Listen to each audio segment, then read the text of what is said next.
बिस्मिल्लाहिर्रहमानिर्रहीम, अस्सलाम वालेकुम। मैं हूं मखदूम शहाबुद्दीन। 12 जनवरी 2026 पीर का दिन।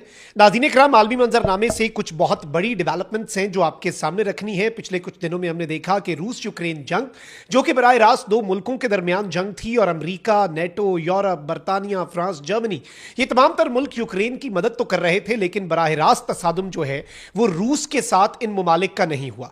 लेकिन फिर अमरीका ने रूस के बहरी बेड़े, तेल बरदार जहाज जो हैं वो पकड़ने शुरू किए और अमेरिका की तरफ से यह इकदाम जो है इसे डायरेक्टली रशिया के लिए एक बहुत बड़ी एम्बैरेसमेंट करार दिया जा रहा था।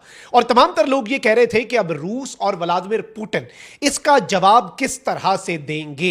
अब जो खबर आई है वो अमेरिका के लिए बड़ी तशवीशनाक है, क्योंकि रूस के दिफाई निजाम, रूस के एयर डिफेंस सिस्टम के हाथों इस वक्त रिपोर्ट्स ये बता रही हैं कि एक अमेरिकी फाइटर जेट के गिराए जाने की, कि अमेरिका का फाइटर जेट जो है वो गिरा है, अमेरिका के फाइटर जेट को टारगेट किया गया है और रूस के एयर डिफेंस सिस्टम ने रिपोर्टेडली मुबैना तौर पर 2 मिसाइल्स फायर किए। एक जिसने इस फाइटर जेट को नुकसान पहुंचाया, दूसरा जिसने इस फाइटर जेट को मुकम्मल तौर पर तबाह कर दिया। अब इन रिपोर्ट्स के हवाले से, इन क्लेम्स के हवाले से भी डिटेल्स हैं। इस सब के अंदर नॉर्थ कोरिया ने बहुत बड़ी अनाउंसमेंट कर दी है, क्योंकि unfortunately but the world is now moving towards a direct confrontation. जो चीज हमें नजर आ रही है, जो चीज हमें समझ आ रही है, वो यही है कि अब आलमी ताकतें, बड़ी ताकतें और अहम तरीन मुल्क जो हैं वो एक दूसरे के साथ बराह रास्त कशीदगी की तरफ बढ़ रहे हैं। एक जानिब मशरिक़ वुस्ता हाई अलर्ट पे है, दूसरी तरफ अब जो ग्रीनलैंड का मामला है उसमें अमेरिका अपने यूरोपीय इत्तेहादियों के खिलाफ आकर खड़ा हो गया।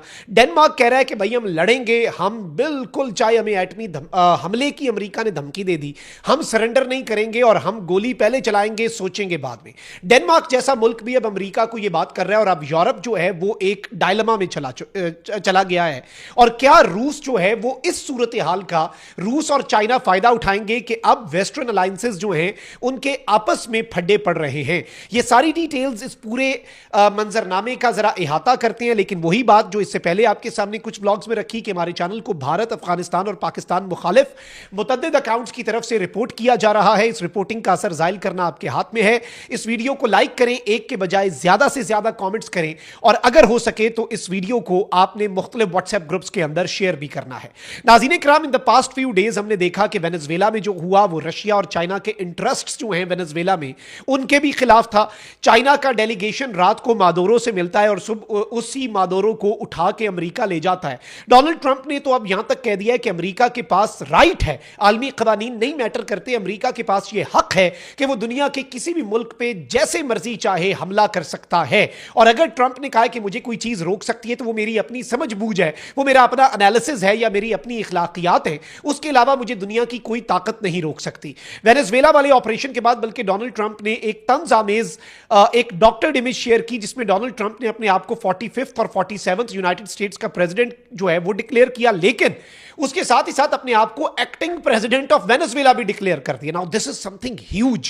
फिर जो वेनेजुएला का तेल है उसके हवाले से डोनाल्ड ट्रंप ने कहा कि भाई ये तेल जो है ये हम कंट्रोल में ले रहे हैं और ये अमेरिका और वेनेजुएला के लोगों की भलाई के लिए मैं इस्तेमाल करूंगा, ये पैसा जो है इस तेल में से जो आएगा। अब ये चाइना ने तो कह दिया कि चाइनीज इंटरेस्ट जो है उन्हें हम प्रोटेक्ट करेंगे। फिर डोनाल्ड ट्रंप जो है उसने जो रूस के तेल बरदार जहाज पकड़वाए, यूएस नेवी ने, मरीन्स ने और कोस्ट गार्ड्स ने, और यूरोप ने भी इसमें साथ दिया। और रशिया की जो वेसल है, जो ऑयल टैंकर है, उसे बचाने के लिए एक रशिया की आबदोज और जंगी बहरी जहाज भी आया। डायरेक्ट कन्फ्रंटेशन थी लेकिन अमेरिका ने उस पर कब्जा किया। फिर कल अमेरिका ने जो 5वां टैंकर है वो भी पकड़ लिया। 5 टैंकर्स जो हैं वो रशिया लिंक्ड वेनेजुएला के तेल के हवाले से वो अमेरिका पकड़ चुका है। और उसके बाद व्लादिमीर पुतिन जंगी और अपनी फौजी वर्दी, कॉम्बैट यूनिफॉर्म पहनकर आता है और कहता है कि अब जंग होगी। फिर यूक्रेन के ऊपर ऑर्शनिक मिसाइल्स जो हैं वो चलाए जाते हैं और पूरा वेस्टर्न मीडिया हिल जाता है कि भाई ये न्यूक्लियर कैपेबल मिसाइल्स हैं जो कि ये चला रहे हैं। लेकिन बात वो ये है कि अमेरिका ने डायरेक्टली रशिया को चोट पहुंचाई। अमेरिका ने व्लादिमीर पुतिन की जो ईगो है उसके ऊपर भी एक वार किया कि भाई रशिया के जो फाइटर जेट्स हैं, रशिया के जो तेल बरदार जहाज हैं, उन्हें अमेरिका अपने कंट्रोल में जब चाहे जैसे चाहे ले सकता है। एक जानिब तो नॉर्थ कोरिया के जो करता धरता हैं किम जोंग उन, उन्होंने व्लादिमीर पुतिन को खत लिखकर यह कहा कि मैं आपके और रूस के इंटरेस्ट को बगैर किसी लगी लिपटी के, बगैर किसी बातचीत के मैं हमेशा प्रोटेक्ट करूंगा, मैं उसका दिफा करूंगा। लेकिन इस सब के अंदर जो लेटेस्ट चीज है वो यह है कि एक तरफ तो किम जोंग उन ने कह दिया कि हम जंग के लिए तैयार हैं, रशिया के साथ मिलकर हम किसी भी बड़े मुल्क के साथ लड़ने के लिए तैयार तैयार है। नॉर्थ कोरिया के ऊपर आज तक ऑपरेशन नहीं हुआ क्योंकि यह कहा जाता है कि नॉर्थ कोरिया के पास एक्चुअली जो वेपन्स ऑफ मैस डिस्ट्रक्शन है वो है। अब जो खबर आ रही है वो ये है कि एक तरफ तो रशियन एयर डिफेंस और बहुत से open source intelligence, even Russia news कह रहा है कि रशियन आर्मी ने एक यूक्रेन का F-16 फाइटर जेट जो है वो 2 मिसाइलों से, जस्ट 2 मिसाइल्स का इस्तेमाल करके और जो F-16 तैयारा है इसके वाले से कहा जाता है कि ये सुपर नेचुरल है और ये बिल्कुल कभी भी जद में नहीं आता। S-300 जो रशिया का मिसाइल डिफेंस सिस्टम है, एयर डिफेंस सिस्टम है, एक तो S-400 है, उससे भी जो पिछला वाला वर्जन है S-300, उसके वाले से यह क्लेम किया जा रहा है कि यूक्रेन के जेरे इस्तेमाल एक F-16 तैयारे को इन्होंने गिरा दिया है। और जो S-300 का बटालियन कमांडर है उसने ये क्लेम किया है रशिया न्यूज के मुताबिक that this fighter jet is the most exciting target for us. ये फाइटर जेट जो है ये हमारे लिए सबसे दिलचस्प टारगेट था।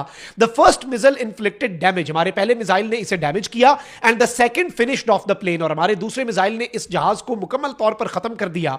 It goes down like any other target, यानी ये किसी भी और टारगेट की तरह ये जमीन बोस हो गया, इसे हमने तबाह कर दिया। फिर साइलेंसर्स जो है वो कह रहे हैं कि Russian air defence system S-300 has reportedly shot down a US made F-16 jet.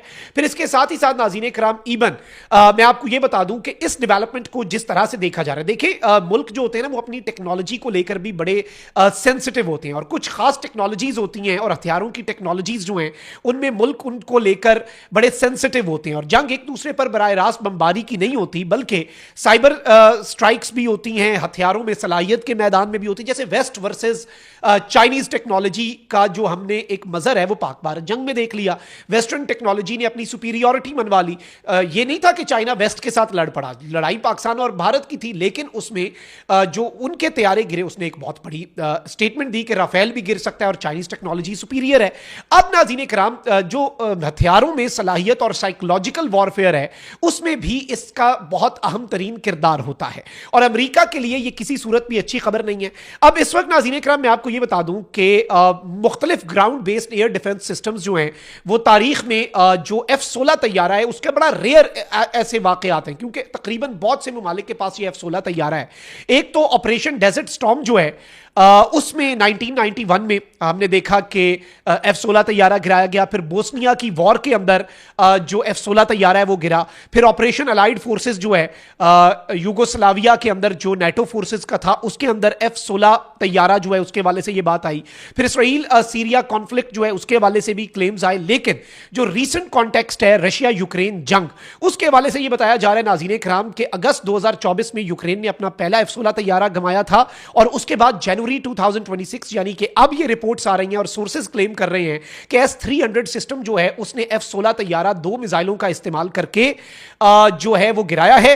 इन ऐसे क्लेम्स को वैसे यूजुअली यूक्रेनियन साइड जो है वो डिसइंफॉर्मेशन और मिस इंफॉर्मेशन करार देती है, इसलिए हम ये डिस्क्लेमर साथ दे रहे हैं कि ये रशिया का क्लेम है और इस क्लेम को बहुत ज्यादा अहमियत की निगाह से देखा जा रहा है। इसके साथ ही साथ अब किम जोंग उन जो है उसने लगी लिपटी के बगैर एक स्टेटमेंट दिया और उसने कहा कि if NATO directly confronts Russia our security pact will be activated, यानी अगर नेटो रशिया के साथ डायरेक्ट इन्वॉल्व होता है तो हमारा सिक्योरिटी पैक्ट एक्टिवेट हो जाएगा और नॉर्थ कोरिया पर हमला उसे तसव्वुर करके हमें जो समझ लगी, जो बटन हमने दबाने हुए वो हम दबा देंगे।